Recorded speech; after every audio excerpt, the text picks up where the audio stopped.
Okay, this question is reasonably hard because there's lots going on in the question.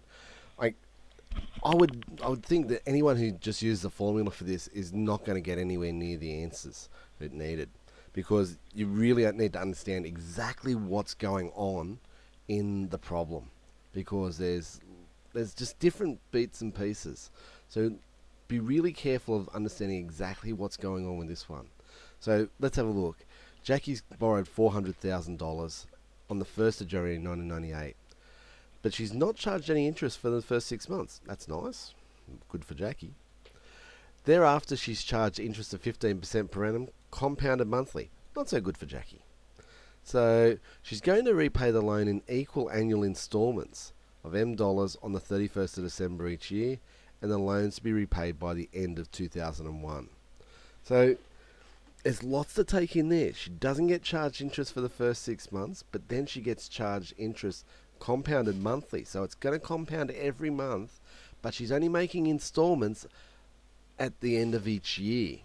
So it's not make a pay, get interest, make a payment, get interest, make a payment, get interest, make a payment. No, there's going to be get interest for 6 months in the first situation, then 12 months in the next situation before you make a repayment. So it's really got to be careful about this one.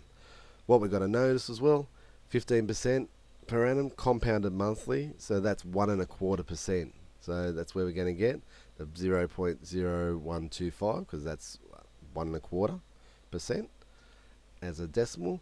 So that's going to be our rate of interest we're going to add to 1. So on the 31st of December 1998, so she's had the loan for a year at this stage. How much does she owe after she makes the repayment? So there's her making the repayment, but she had $400,000. She got the first 6 months interest free, so they charged her nothing. So it was after 6 months, she still only owed them $400,000. Then they started charging her interest. So there's the 1 plus the rate of interest, and they compounded it for the second 6 months of that year, so that's why it's compounded 6 times. So that's how much she owes after the first year. So some things are good in what she's doing, some things are not so good. But that's how we're going to calculate it. So be really careful. The next part we want to look at as well, how much does she make, and how much does she owe after 31st December 1999. So that's after 2 years. She makes her second repayment. So we had what we had in the first year, what was left. So A1 was what we had in the previous part. And then that's going to be multiplied, well, it's not going to be multiplied by the 1.0125 to the power of 12, because it's going to be compounded 12 times. So that amount gets compound interest applied to it 12 times before she makes another repayment.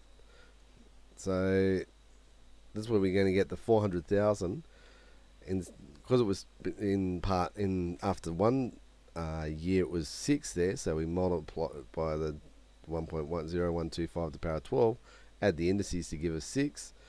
That m in the first amount has just got the 1.0125 to the power of 12, and our minus m is included there. So that's how much is owed after 2 payments. And see how the question's nice and wants you to go through the first step of the pattern, then the second stage of the pattern. So it's leading you through the pattern to give you the marks and to get it done. But then basically we want to show that m would be equal to that amount. So what we're going to have, I've done it for the 3rd year and then the 4th year, because there's only the 4 years that needs to be calculated. She pays off the loan in 4 years. So but if you look at our pattern and keep it going, we'll have the 400,000. We're going to add another 12 to that one. Another 12's been added to that one.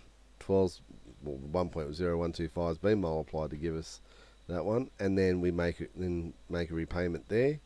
And then after the 4 years again, all the amount from A3 is being multiplied by the 1.0125 to the power of 12. So that's why it's gone from 30 to 42. That's gone to 36. That's gone to 24. That's had interest charged on it for a year, so that's why it's the 12. And then you make your final repayment there. At the end of that, all that amount is equal to 0 because it's been repaid. So the amount outstanding is equal to 0. So again, now it's time to get m by itself. So add them on both sides. so we get them positive, factorise them out. Now, if we look at our series here, we have the first term of the series being 1, because that's m times 1. And then our common ratio would be 1.0125 to the power of 12. So that's why we've got it to the power of 12 there. And we have 4 terms in that series, because she makes 4 repayments. So that's why it's to the power of 4. Make sure we've got the 1.0125 to the power of 12 minus 1 on the bottom. To get m by itself, multiply by its reciprocal, so that's why it's turned upside down there, to multiply it out by that, which is what we wanted. That's what the statement wanted. So it was nice that we were able to see, well, this exactly is what we need to get to. So we can see that, yep, that gives us that amount. The last part's just to calculate it. So do the calculation from part 3. So throw that into the calculator. It would give you that each instalment would be $132,882.52. Not an easy question. Be really careful. Set up your pattern really well. I can't see how anybody could just get down to a formula and apply it and have it correct, because there's too much going on, and these values would just be so out. You'd probably get that part, but these values would be out just by trying to apply a formula. In question 6 here, we're a bit more standard. So we've got a mechanic. He's borrowed P dollars to buy the equipment. His interest compounded monthly at a rate of 18% per annum. He intends to repay a loan by making repayments of M dollars per month at the end of each month. So write the expression for the amount owed by the mechanic at the end of the first month. So we get our rate of interest as 1.5% per annum. So what does he owe at the end of 1 month? Well, we don't know what the P is at this stage. So we have P times the 1.015 once we add it together, and then we make a repayment. So interest is charged on the outstanding amount minus a repayment. So write an expression for after n months.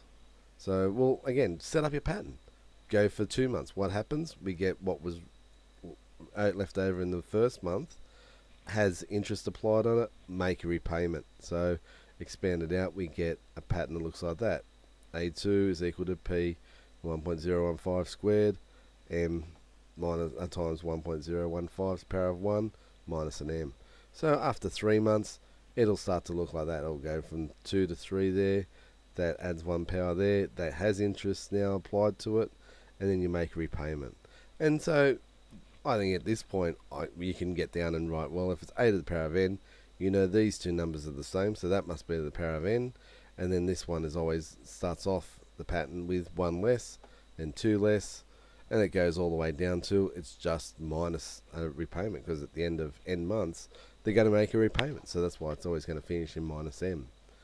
So the last part that says, well, what if it was $40,000 that was borrowed? So if P is now 40,000, calculate the value of M. So all we're doing here is saying, well, P would be 40,000, and if he's paying off in 5 years, AN would be 60. N's going to be 60 because 5 years paying it off monthly.